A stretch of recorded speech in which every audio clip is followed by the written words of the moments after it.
dinner party. We've got to take guests, their drinks, and so I really had a lot of fun thinking about fun things to show you and how to be creative. So we've had some beautiful demonstrators here today, and it's just been an honour to be part of the lineup. To be shown all of that beautiful feature from the bush, to be shown all those beautiful garden materials. Oh, to have a garden like that in the middle of Sydney, not ever going to be there. So I have to look for different things and be observant in different ways. Because I live in the middle of Sydney, I don't have a plethora of botanical materials around me. There's lots of leaves, there's lots of trees, but not a lot of things that I can actually use. So looking at what encompasses entertaining, we're going to have some bubbles. So how are we going to then incorporate bubbles into some botanical materials and fun things that we could do there? So a black piece of perspex, and we've always got odd glasses, haven't we? There's always an odd glass. So I did glue those down. I'm not quite sure. I think silica will probably be the best thing to glue those down onto the perspex. But we'll see how we go. So another thing that I also found, I really challenged myself because I've got a white container over there and now we've got a black container here. Both colours are very challenging to use because they're very dominant in a design. So we've got to think about how to incorporate the base into our design that we're actually going to be using. So I was very fortunate. Well, what I have got is a wonderful centre where they take out materials from retail and then they sell it on. It's called Reverse Garbage. It's in the Inner West, and I bought one of these on one of my travels, and so I'm not quite even sure what it is. It's a circular disc, it's got some decorative beading on it, and I went, oh, that looks interesting, I'll have that. I don't know what it is, and I'm sure I'll use it sometime. So I bought it, and so what I'm thinking now, and it does actually work, is well, we'll pop it in there. Oh, now I might not use that, could be very entertaining, but not for me. So the wobble factor was high there, so I'm putting it down on a more stable base. So my idea was to bring up the black Pyrex into the actual body of the design.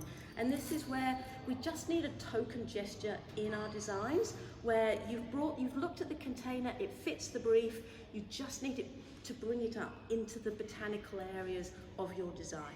So speargrass, nothing says parallel more than speargrass. So what we've got is a whole bunch of speargrass. It fits beautifully in that circle, but what I would like to do is to then incorporate it in there. So I'm going to then bend it down. I know, very dramatic.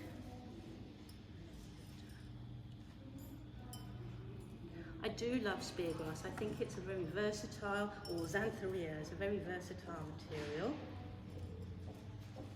Okay.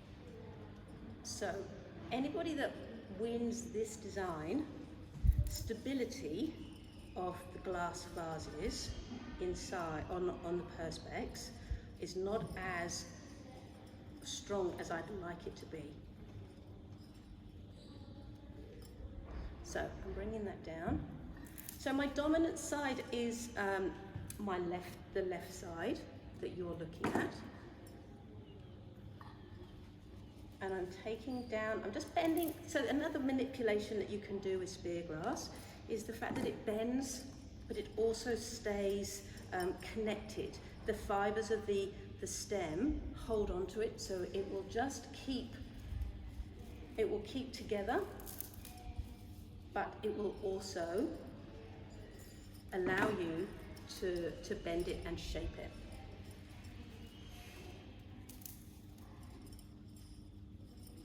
Wanted a bit of height, because we've spoken about, I think the highlights of today have just been, we've just got to give our flowers room and space to breathe. As much as the trend currently is lots of beautiful flowers en masse, And this is fabulous if your budget is 6,000, 10,000, 50,000, but we tend not to have that budget. So by giving our materials space, by giving them that joy of being able to be highlighted and seen for its own beauty, rather than squished against another beautiful flower and competing against each other.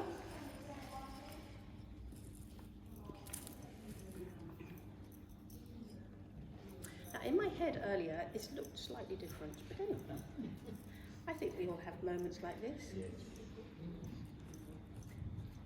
And honesty is the best policy. It's like, now what? Where's she going with that? Oh, and also it's a bit like my jewellery box, or anybody's jewellery box in the whole wide world. It's got tangled. So while you're working away, I might just be working on my beading. Okay, so please do what I ask you to do by bringing that down like that. So again, you're bringing the beading up and down.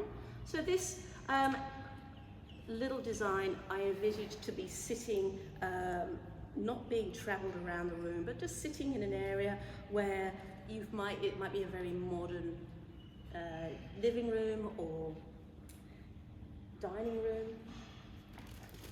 Are we going to have champagne? So what's that? It's bubbles. Now I know that the texture is a little bit, this is my avant-garde sort of, but baby's breath. Oh. Yes, it is baby's breath. And what does champagne do? Champagne bubbles and fizzes. And this is my bubble and fizz. Baby's breath used to have a huge popularity back in the 90s, and then it fell out of favour because I think, personally, as a trainee florist, I used it in everything. I used it and used it and used it, and it was seen as a product that added life to roses and carnations, and then I think there was a bug that got hold of it, and it was very, very tricky to get healthy baby's breath at some stage. Because we couldn't get it. You couldn't get it. No. And this is when I feel that the Geraldton wax out in Western Australia really came into its own, in the fact that it grew and it was very healthy, and people were asking for something different. And so it was wonderful to see that Geraldton wax was coming through. Okay, just needed, what I wanted is a little bit of height, because bubbles go up to the ceiling. Now you've been able to get baby's breath, so someone's still growing it. It is, oh, I see. So where I was going with that, sometimes I lose my train of thought. Where I was going with that, it's changed in how it's used nowadays. So nowadays it's used all en masse. So if a bride comes into the flower shop, they might say, we just want a whole posy of just baby's breath with a simple little bow or tie around it. And this is what the bride will hold, and this is what the bridesmaid will hold. And that's what they want. Literally, a little bit larger than that, but they think that the simplicity of form, the lightness and delicacy of the actual composition, and that's what they want. They want something, but they don't realise how expensive it is. It's incredibly expensive for what? I mean, I was able to, because I work in industry, I was able to say, oh, can I just have 3 stems? And so I was able to buy 3 stems, but you can't buy 3 stems at the flower market. And this is where a lot of people go, oh, but it's just baby's breath, it's really cheap. No, it's not. There's a lot of it that's imported, so, and it hardly has any greenery on the actual lower stem, whereas previous, when I was working with it many years ago, it'd have lots and lots of greenery that was a fight to get through, and you'd have to strip it all down in order for the water not to get all pond-like, like slimy. So lots of flowers now are used in a singularity, so used en masse all together, to just create, people want a simple design that looks as though they've just come out of the garden and looks like they've just picked up the garden, like hydrangeas, or they want ordalias, or so it's the simplicity of the design, but the complication in growing and the complication on sourcing those products. So we have the main fizz. We've gone up in the air with the champagne cork might have popped off, and then we end up just a little bit down on the next one. And that's my last design. So 4 little pieces.